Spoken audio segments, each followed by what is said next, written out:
I wanted to talk to you guys a little bit about my mood and how I'm tracking it, what I'm using, and a couple of like snippets about like what drugs might be helpful for people. And I'm not a psychiatrist, but this is just based off my experience and some reading I've done to help you begin to like figure out how to advocate for yourself.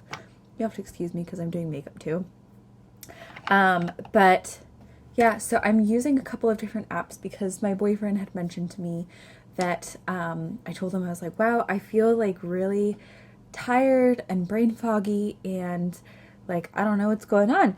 And he said, this happens to you like every time you're in like a low part of your cycle, and like every time, he's like, I notice that you think it's like out of the ordinary and like something that you're not used to experiencing, but it is part of a pattern, he noticed. He's like, are you keeping a note about that in your journal at all? And so I had for a while an app that I used, and I cannot remember what it was called because I could only do 1 month at a time, and then it would ask me to like pay for the yearly subscription, which at that time, like I was in limbo with jobs, finishing grad school, and I just didn't want to have to worry about that going forward. So I ended up deleting the app, but it was really helpful because it asked me a couple of times a day, like how I'm feeling. It would give me like different like levels of smiley to sad faces and a couple of like questions to just track how I'm doing and how I'm feeling. And it was really helpful. It color coded on a map or a calendar what different things were working and what wasn't working. So it was just really cool. And I was trying to find it and I couldn't. And so that made me want to do two things for you. One, I wanted to research some different apps that maybe were free, some of which were paid. And I also wanted to use a couple of them. So right now I've listed out a few that I like read about. So I'm going to talk a little bit about Mood Path, CBT Thought Diary, Wisa, Dailyo, Up, and AMI or AME or AME. AIMEI is how you spell that. So first and foremost, there are a couple of approaches that I've noticed with this type of product. And so that type of product is how we interact with the app, right? So let me just blend that in a little bit here. I usually don't wear that much blush, so it's going to be a little bit. I'll just rub it in. The approach that I've noticed with a few of these is that there is actually a couple that just check in about like how you're doing, like daily like habit tracking, are you drinking water, like how's your mood in general. It's not mood focused. So I kind of veered away from that on this list. And then a few of them, I mentioned how the other video or the other apps asked me like how I was feeling and questions about my day and how I was interacting with those, or like what might have been causing some of those emotions to come forth. And that is what I'm going to categorize as a CBT based app.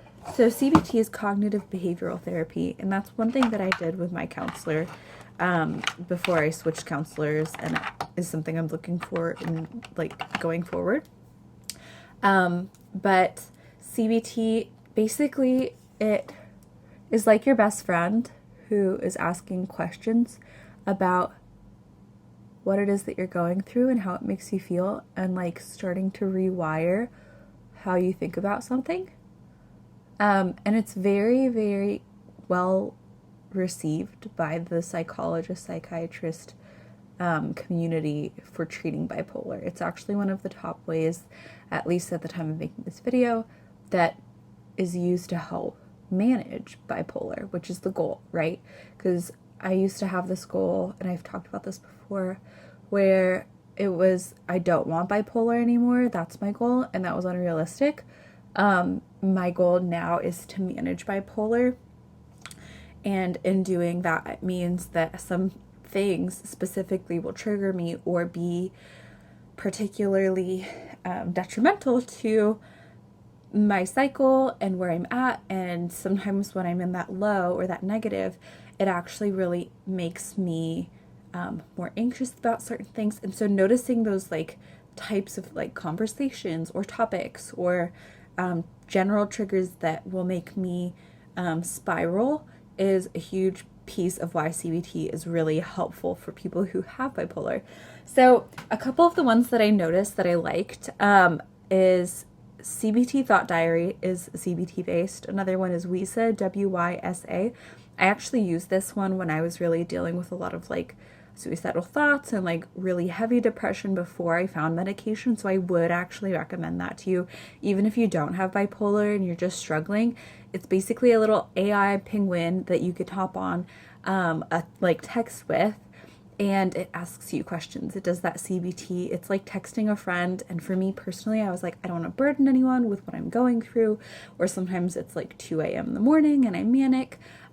It was perfect because it was able to help me de-escalate the situation. It gave me things like meditation or breathing or little tasks that I could do that would help redirect my energy from stressed, anxious, sliding downhill slope real fast to, okay, here's one tangible thing I can do about this. Here's how I can change the thinking around that. It's really great at helping you decide what you need in that moment, because there are so many things that you can do to help yourself with bipolar. It can be really overwhelming.